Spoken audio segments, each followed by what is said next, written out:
Bonjour Laetitia Laforgue, vous appartenez à la Fédération nationale des arts de la rue. Alors une fédération qui porte sur un domaine artistique très spécifique. Est-ce que vous pouvez déjà nous raconter comment s'est créée cette fédération ? Oui, bien sûr, cette fédération, elle s'est créée en 97, donc on a fêté nos 20 ans cette année, enfin l'année dernière. Et elle s'est créée sur plusieurs choses. D'abord, le besoin d'une reconnaissance d'une pratique qui était en train de se développer, qui est quand même une pratique qui est partie beaucoup des territoires et des villes, des communes qui nous ont suivis dès le départ.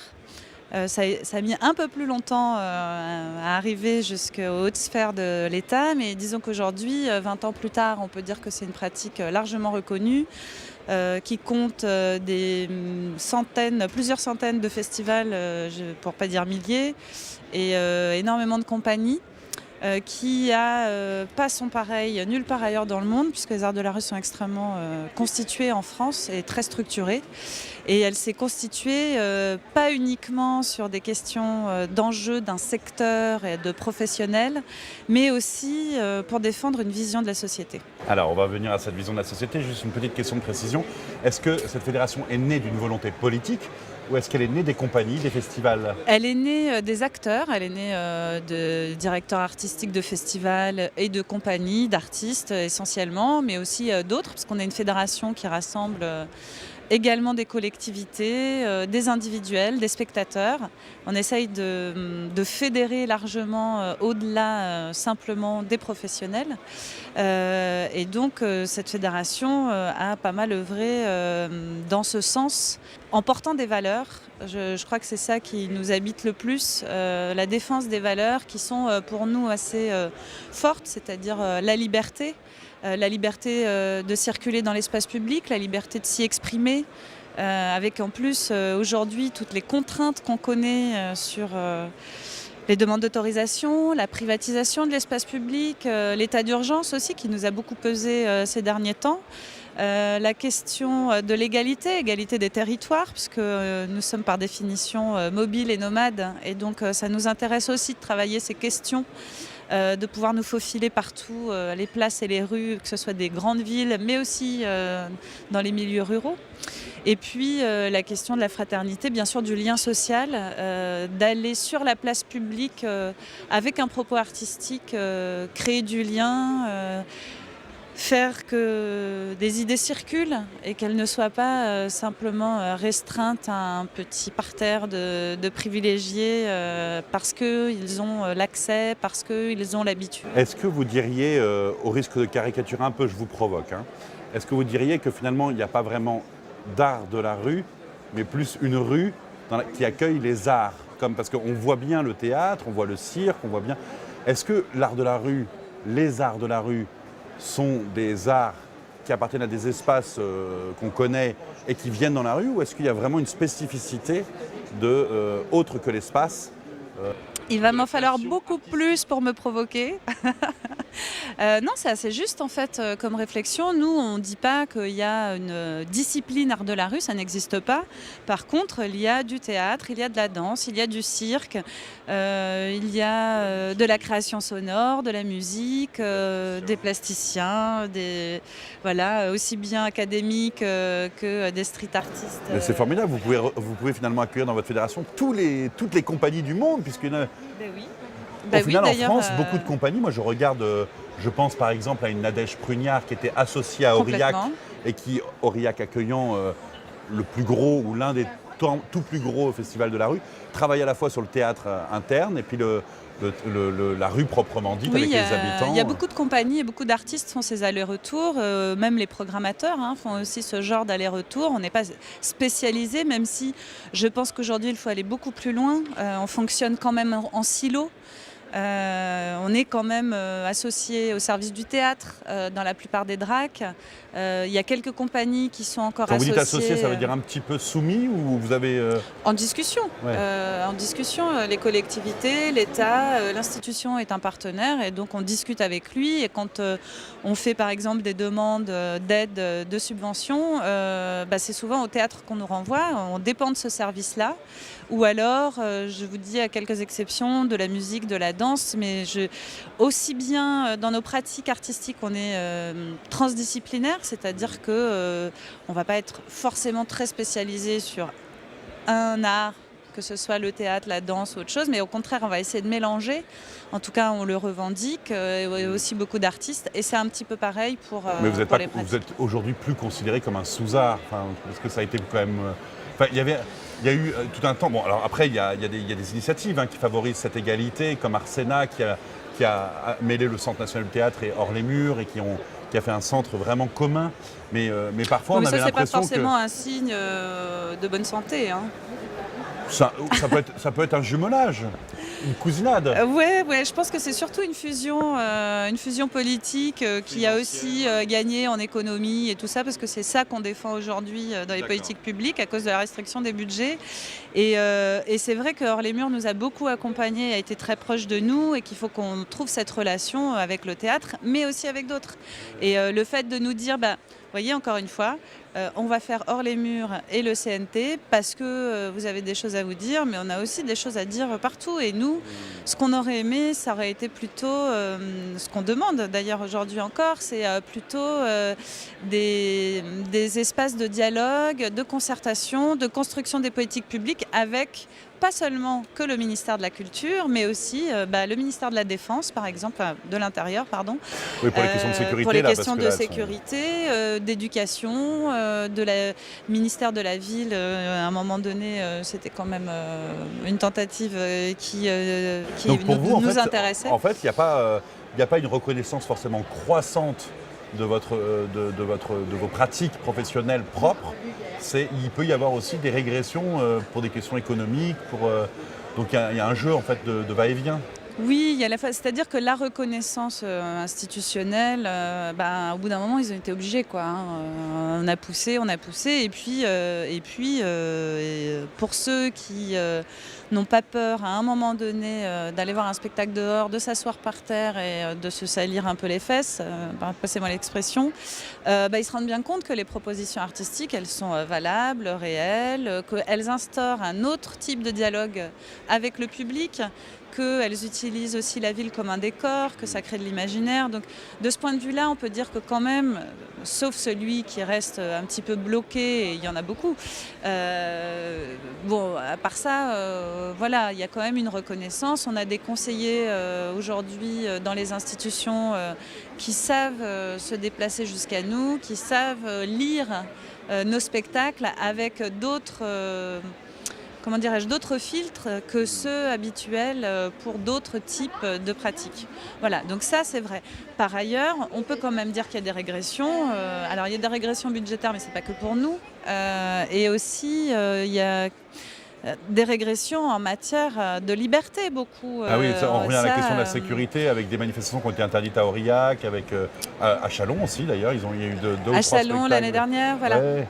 Il y a cette question-là de la sécurité, mais pas uniquement. Il y a aussi le fait qu'il y a 40 ans, quand nos pionniers ont commencé, pour schématiser un peu, les demandes d'autorisation n'étaient pas du tout les mêmes. Les réglementations se sont extrêmement alourdies.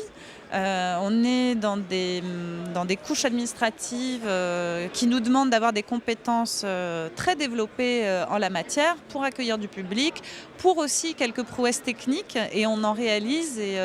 Et d'ailleurs, moi je parle beaucoup des artistes parce que par identification, mais c'est vrai qu'on a aussi des compétences en matière technique et en matière de programmation, de prise de risque, qui sont enviables par rapport à d'autres secteurs. Précisément, est-ce que ce n'est pas un lieu où la Fédération nationale a quelque chose à dire, en mutualisant par exemple un conseil juridique, un conseil administratif, ou c'est pas du tout, c'est hors de propos pour la Fédération? Non, pas du tout, c'est tout à fait possible. Vous pensez à quoi?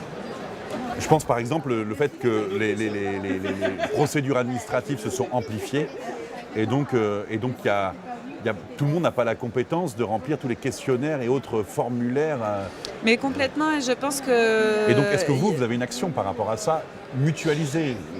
Alors, on ne cherche pas à simplifier les questionnaires, parce que c'est une bataille un petit peu perdue, parce que ça ne concerne pas que nous et pas que la culture. Et, voilà. Par contre, on a des compétences à valoriser, ça c'est vrai.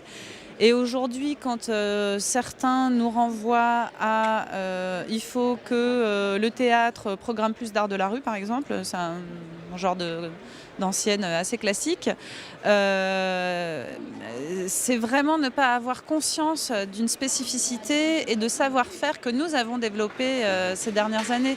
Et donc un technicien de théâtre, aussi compétent soit-il, enfin de théâtre, d'une salle de spectacle, disons, aussi compétent soit-il, n'a pas forcément les compétences pour accueillir un spectacle et du public dans la rue. Et donc c'est ça que nous, on doit travailler. Alors on communique notamment à travers la mission nationale pour l'art et la création qu'on avait voulu mettre en place et qui a été mise en place mais qui s'est terminée.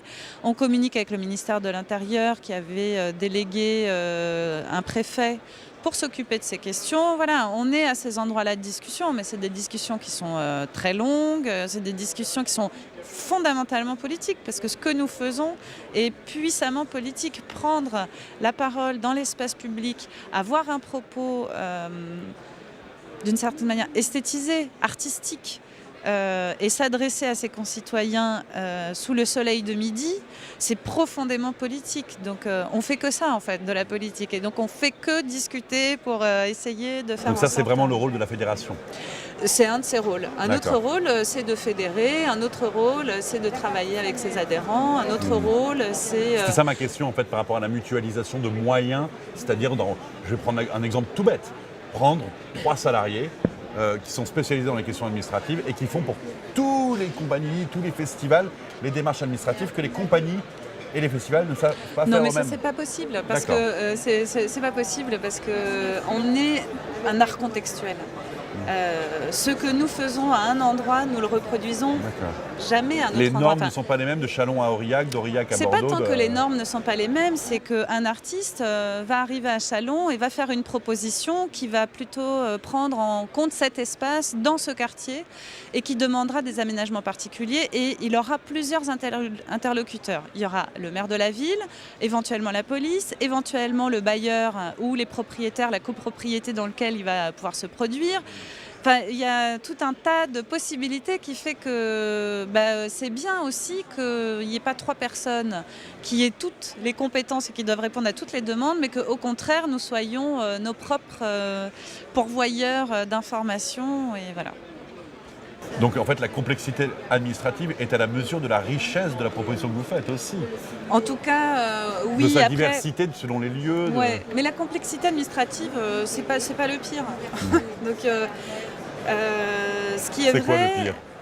Je crois que ce qui est pire, c'est la perte du sens politique aujourd'hui et finalement la peur de certains élus à défendre des propositions que nous faisons. Il y en a aussi des très courageux. Mais encore une fois, ce que je disais précédemment, on est tellement dans un rapport à la démocratie tellement fort que c'est ça qui est plus intéressant et plus complexe et qui n'est pas simple. Et parmi cette vision politique que vous défendez, parmi les signes concrets de cette vision politique, il y a votre adhésion à l'UFISC, l'Union fédérale des Nous sommes même membres fondateurs. Membres fondateurs, voilà. Quel est le sens? Donc ils ont publié un manifeste où ils mettent les droits culturels au fondement et ils parlent notamment de l'économie sociale et solidaire comme un des moyens, ou le moyen, en tout cas économique, le plus en adéquation avec les principes éthiques.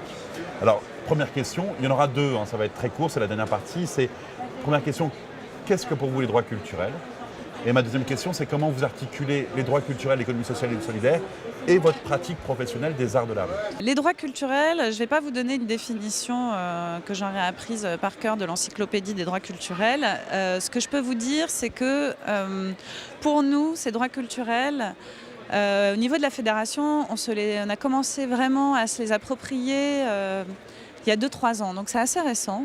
Et par contre, ce qui est vrai, c'est qu'au début, on a vu venir ça avec beaucoup de scepticisme et que très rapidement, en fait, on s'est rendu compte que ça correspondait complètement à la vision qu'on défendait et à nos pratiques. Alors, quand je dis complètement, il y aura un spécialiste d'eux pour dire oui, mais non, en fait, tout pas. Mais ça correspond vraiment à l'idée que nous nous faisons d'une société libre, solidaire, où l'émancipation individuelle est la question majeure et non pas la croissance économique. Voilà. Donc ces droits culturels, finalement, pour nous, ça a été un révélateur, une autre façon de regarder ce que nous faisions déjà, c'est-à-dire être travaillé par des questions diverses, pouvoir les exprimer et pouvoir y associer des territoires. Puisque vraiment, je crois, ce à quoi nous travaillons tous, c'est d'être là où on est au moment où on y est et de prendre en compte l'endroit où on est. C'est-à-dire qu'il ne s'agit pas de changer de boîte noire pour une boîte noire, même si toutes les boîtes noires ont leur propre projet, hein, je dis pas le contraire. Mais par contre, ce travail que nous faisons vraiment au plus proche du terrain, puisqu'on est dehors, nous a permis finalement d'être dans la ligne droite de la... Je vous dis, ça rejoint un peu... Les droits culturels, c'est des droits fondamentaux, ça fait partie de ces droits fondamentaux. Et quand je vous disais, on a des valeurs qu'on décline avec nos pratiques et que défend la Fédération, qui sont, pour le dire de façon un peu républicaine, liberté, égalité, fraternité, et bien forcément, dedans, il y a les droits culturels, mais il y a aussi la dignité de la personne, il y a aussi toutes les choses que ça implique derrière. La liberté de s'exprimer, la liberté de choisir ses pratiques, son identité, de pouvoir en changer aussi. Et voilà. Donc pour répondre un petit peu, pas d'une façon très dictionnaire. En fait, quand on demande une définition, il n'y en a pas, il n'y en a quasiment pas. Il y a une déclinaison des droits culturels, mais il y a peu de définitions académiques.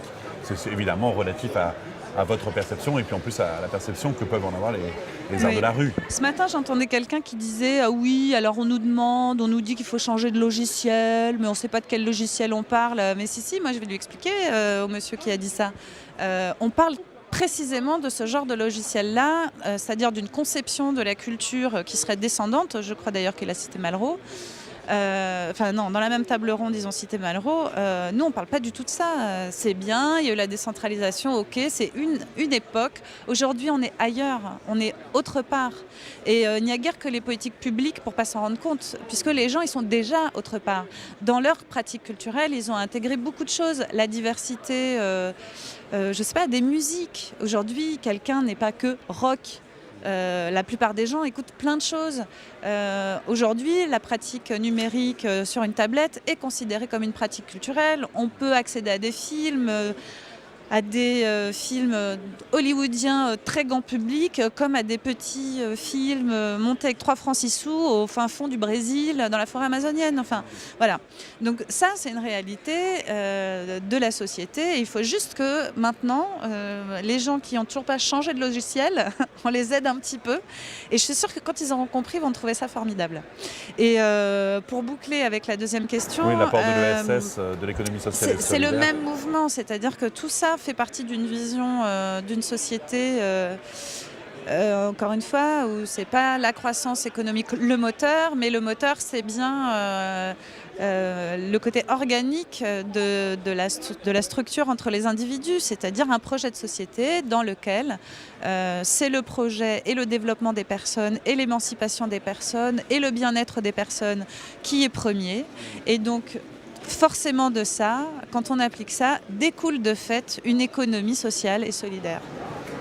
Merci beaucoup. Avec plaisir.